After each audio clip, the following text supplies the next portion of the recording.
I will commence with a definition. Freethought may be defined as the rejection of authority in matters of opinion. It sets the persuasion of fact against the coercion of force. A freethinker is one who forms his own opinions on the facts as he sees them. Right or wrong, his opinions are his own. He is a voice, not an echo. Historically, freethought has become identified with the rejection of religious doctrines. This is because it is from the side of religion that the impulse to intolerance has come. Human society is born in the shadow of religious fear, and in that stage, the suppression of heresy is a sacred social duty. Then comes the rise of a priesthood, and the independent thinker is met with punishment in this world and the threat of eternal damnation hereafter. Even today, it is from the religious side that the greatest danger to freedom of thought comes. Religion is the last thing that man will civilize. Considerable progress was made in the old Greek and Roman civilizations in the way of establishing freedom of thought. Neither had anything in the shape of a sacred book warning men not to eat of the tree of knowledge. And in Greece particularly, every question of religion, ethics, science, and philosophy were discussed with a freedom that Europe subsequently lost and has never altogether regained. Indeed, if it were possible to revive an Athenian of, say, the time of Socrates, and place him in the center of Europe at any date from the 5th to the 16th century, and if he had seen the prison, the stake, and the torture chamber being used to prevent criticisms of religion, he would have thought that the world had been overtaken with an epidemic of insanity. The intellectual freedom of Europe died with the establishment of the Christian Church. Bible in hand, the Church met every new idea with a "Thus saith the Lord." On the ruins of the ancient civilization, she placed the flag of an interested dogmatism and opened one of the most hideous chapters in the history of mankind. Inquiry was forbidden, freedom of speech was taboo, a premium was offered to cowardice and hypocrisy, a tax was placed upon intellectual sincerity. Intolerance became a virtue and persecution a habit.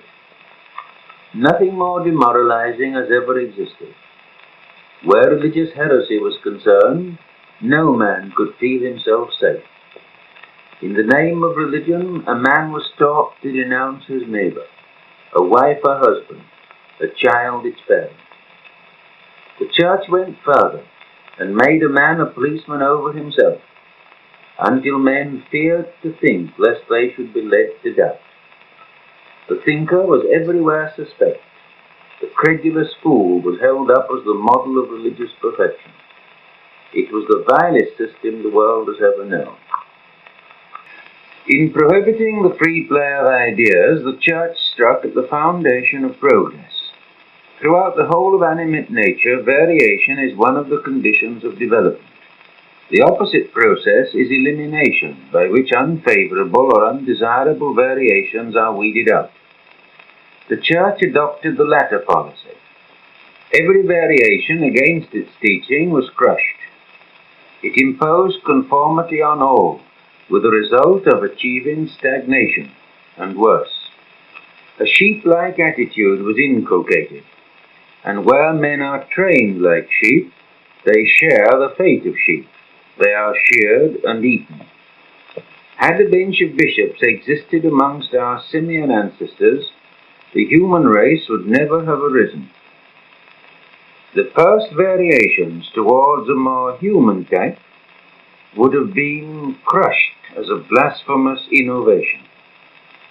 In the history of every institution, there is a time when it has to face the challenge of new knowledge. The man who does this is an asset of great social value. He compels us to something like a mental stock-taking, to get rid of unusable goods and to restock on better lines.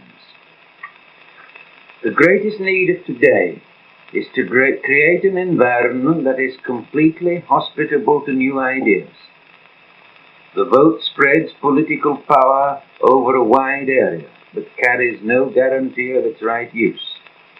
All can read, but reading without the critical habit is of but small value. The press flashes its lightning, and the mass of the public are without a conductor that will protect it from its dangers. There never was a time when there was greater need for independent thinking than there is today. Unfortunately, 15 centuries of Christian rule has made intolerance of unorthodox opinions fatally common. In the Christian mythology, it is noted that man's primal sin was an act of disobedience. He ate of the tree of knowledge, and the gods cannot forgive that offense. Yet knowledge is the greatest need of mankind. It is that which has raised him from savagery to civilization. It is that which makes him more than the equal of the gods. It lifts him above them.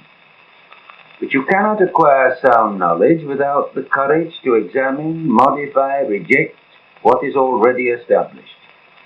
This is a painful and troublesome process, but the pain is that of a new birth, the trouble that of clearing away things that have outlived their utility. Freethought, then, claims the fullest possible freedom of thought, speech, publication, and action. It asks for these not as luxuries, but as necessities, not for their mere toleration, but for their encouragement. They must be the unquestioned and inalienable rights in a society where men and women can exist with dignity and self-respect.